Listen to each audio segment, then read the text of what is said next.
Jake Tapper, more than any other so-called journalist, knew Joe Biden, knew the people around Joe Biden, grew up near where Joe Biden was senator, was well familiar with him. For him to come out with a book now and act like this is a terrible cover-up and so forth and so on, like he's an observer, when he was a participant, more than that, when he was a co-conspirator, is so outrageous and unethical. He should be laughed off of CNN. He should be laughed off of any stage. He shouldn't get a platform ever to promote the book.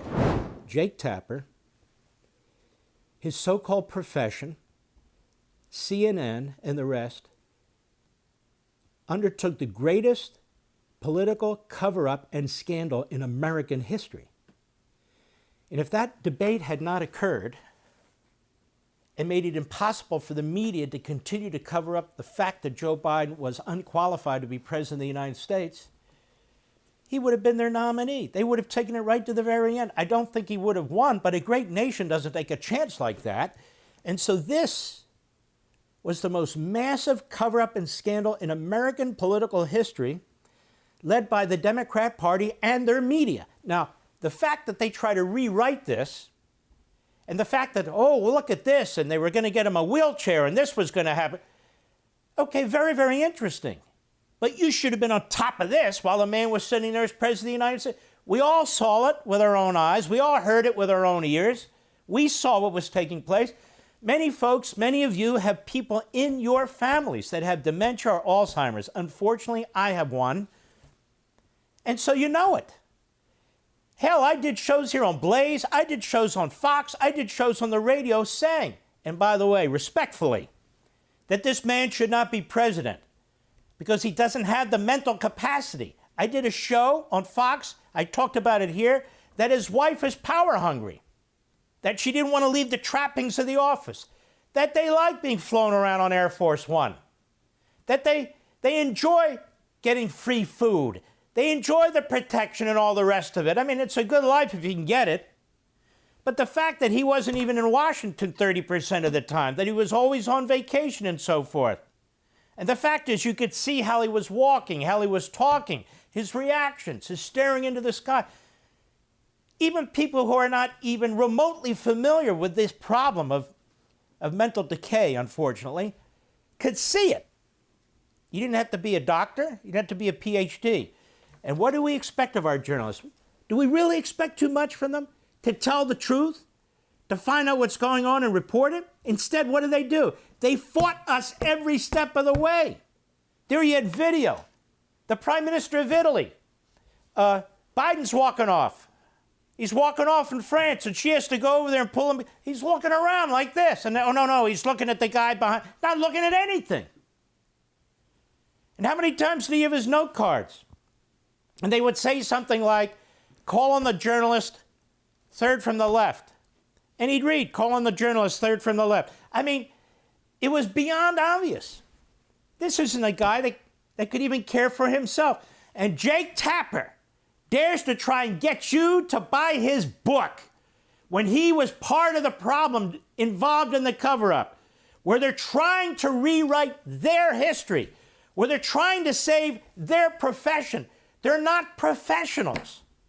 They're propagandists. They're demagogues for the left, for the Democrat Party, for the government bureaucracy, for the rogue judges.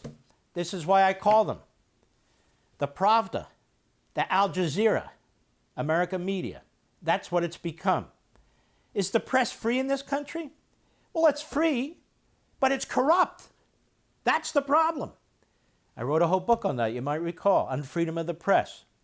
This guy is a complete fraud, a complete phony. This network has no ratings. It only exists because a massive international corporation props it up and subsidizes it.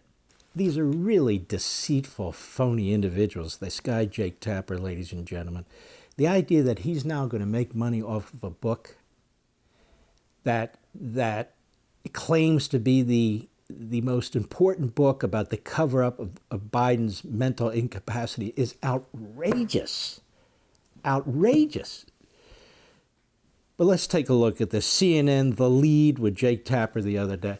Go. In The New Yorker today reveals for the very first time what exactly motivated actor and director George Clooney to write his momentous op-ed calling on Biden to drop out of the presidential race, despite personally knowing him for more than 2 decades and Clooney's international fame as a movie star, did not appear to recognize Clooney at that June 2024 fundraiser that Clooney was headlining, even after a Biden aide told the president, quote, "You know George Clooney."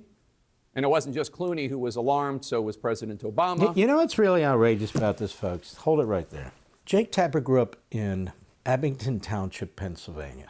We grew up in the townships right next to each other. Obviously, I didn't know him. Abington was sort of marginal Republican. It's now heavy Democrat. Cheltenham, where I grew up, was Republican. Now it's heavy Democrat. As Philadelphia expands, its demographics expands. The suburbs were heavy Republican. They used to counter Philadelphia in these statewide elections.